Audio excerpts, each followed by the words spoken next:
Je tiens d'abord à vous dire que je suis ravie de vous présenter l'exposition Corps et encore. Que connaît-on réellement de notre corps?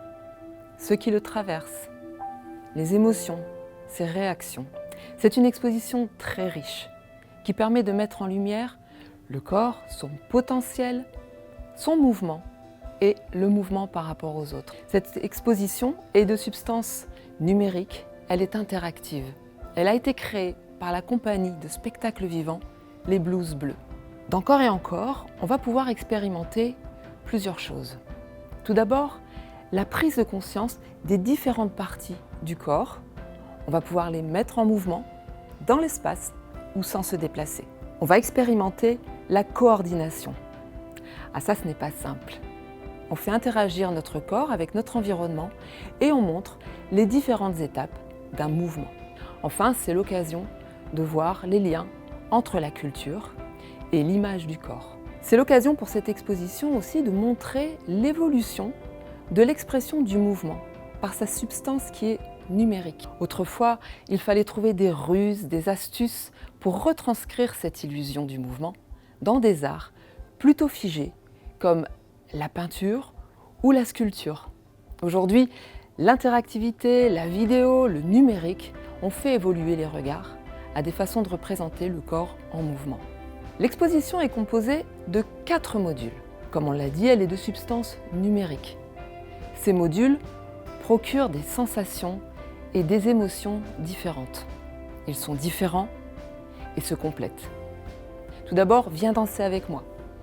C'est une vidéo de 3 danseurs qui invitent le public à reproduire les mouvements de différents styles de danse, africaine, contemporaine et indienne. On est ici dans la précision du geste, le geste juste, voire artistique. On est dans la compréhension du positionnement du corps. Ensuite, nous avons le miroir virtuel.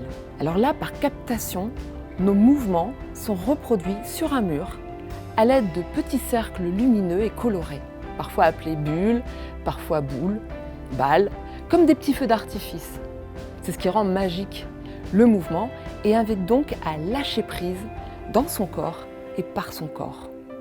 On se désinhibe et on ne se rend même plus compte des mouvements qu'on occasionne, alors que d'ordinaire, on ne les ferait pas forcément. Le chef d'orchestre, c'est un dôme géodésique.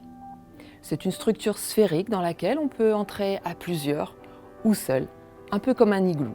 Un capteur repère les mouvements de la main que l'on place au-dessus et on peut ainsi créer sa propre musicalité en fonction du mouvement que l'on choisit. On apprend l'impact de nos mouvements, on s'exprime par son corps, son ressenti. C'est l'expressivité. Cette expérience est immersive et crée un voyage musical grâce au corps. Enfin, nous avons les ombres imaginaires. Un vidéoprojecteur placé derrière le corps va repérer le positionnement de la tête et créer une nouvelle ombre. On devient ainsi une girafe, un panda, un mouton et plein d'autres animaux. Et on peut bouger comme l'animal que l'on devient. On invite donc le public à retrouver des mouvements naturels, instinctifs et aussi inhabituels. On se met en scène, on théâtralise ces mouvements. Les modules se répondent entre eux et présentent 4 formes de manifestation dans le corps, comme on vient de le voir.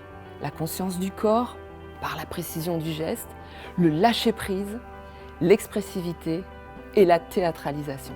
Au Forum des Sciences, c'est une exposition que nous avons présentée dans un espace dédié aux enfants de 2 à 7 ans, accompagnés d'un ou plusieurs adultes.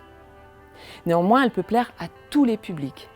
Elle est complète et tout le monde peut y trouver son compte. Si l'on se sent inhibé, par exemple, on peut choisir le dôme géodésique qui va permettre des mouvements subtils, parfois discrets, et créer des sons. Si l'on se sent d'humeur à lâcher prise, alors on peut choisir de s'exprimer plutôt dans l'espace du miroir virtuel. Je repense par exemple à ces papas que j'ai surpris en train de se prendre au jeu du chef d'orchestre lorsque le public avait quitté la salle. Ça, c'était touchant et vraiment très rigolo. Je repense aussi à cette dame, une mamie qui a souhaité imiter chaque animal des ombres imaginaires afin de se raconter des histoires. Et je repense à ces enfants, adolescents, qui sont revenus plusieurs fois afin de danser encore un petit peu avec les artistes de Viens danser avec moi. Cette exposition nécessite néanmoins un accompagnement, une médiation adaptée dans le discours et l'expérience et en fonction des tranches d'âge, bien évidemment, car elle est entièrement numérique. Le médiateur va ainsi amener le côté humain à l'exposition et à l'échange entre les différents publics. D'ailleurs, nous avions présenté plusieurs ouvrages d'une manière exhaustive, que ce soit sur l'anatomie, la danse, les handicaps. À ce sujet, nous avions également un livre en braille. Je pense au langage des signes, qui a d'ailleurs toute sa place dans cette exposition, puisqu'on est dans la gestuelle et dans l'expressivité. Il y a tellement de choses à se dire, à partager, le sujet est vaste et cette exposition est un réel support à ce voyage interactif. Les parents sont invités à vivre cette exposition avec leurs enfants. En effet, il s'agit également de cela, la parentalité. On recrée ainsi du lien et de l'échange entre les adultes et les enfants. Ceux-ci communiquent entre eux et s'apportent énormément d'un côté comme de l'autre. En fait, c'est un moment privilégié.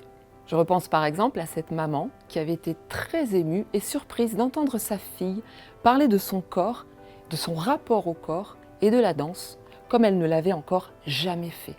J'ai reçu également des groupes d'enfants autistes venus plusieurs fois s'immerger en douceur. Et là, nous avons fait avec eux et plusieurs de mes collègues un travail d'accompagnement décliné sur la prise de contact, l'entrée dans l'exposition, l'exploration de celle-ci et enfin un atelier pour aller plus loin. Je me souviens notamment de ce projet que nous avions réalisé avec des CM1, CM2 et une autre structure du territoire autour de la danse. Ce groupe d'élèves était venu pour se renseigner sur le corps, le mouvement, la danse. Et ensemble, nous avons pu aborder les thématiques d'une autre manière, en parlant par exemple des influx nerveux qui vont envoyer les messages dans les muscles, puis les tendons, comment ça se passe, comment ça s'articule.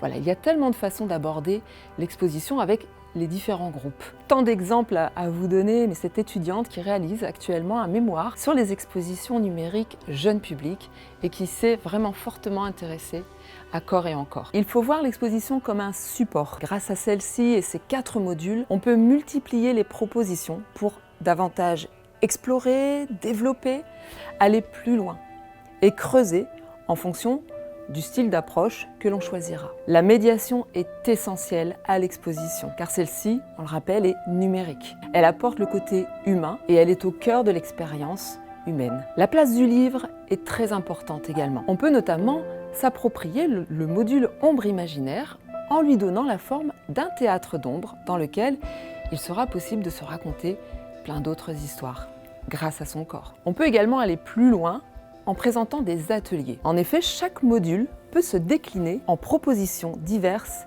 et variées d'ateliers.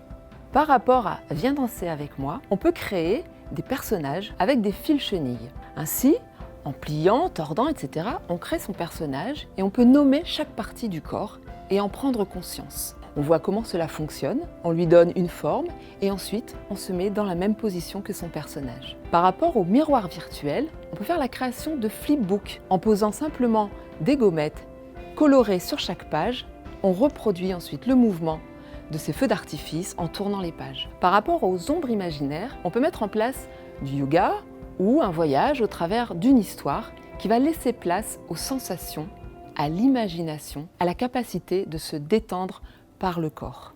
Et enfin, mon atelier préféré que nous avions mis en place, c'est l'atelier percussion corporelle qui est en lien avec le module chef d'orchestre. On découvre notre corps comme un instrument de musique.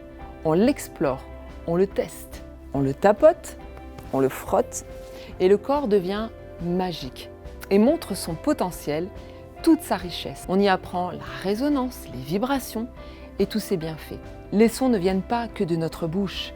Les graves viennent du bas, les moyens de la poitrine et les aigus de la tête. C'est quand même merveilleux. Pour conclure, je dirais qu'on apprend au travers de cette exposition que le corps est d'une richesse absolue.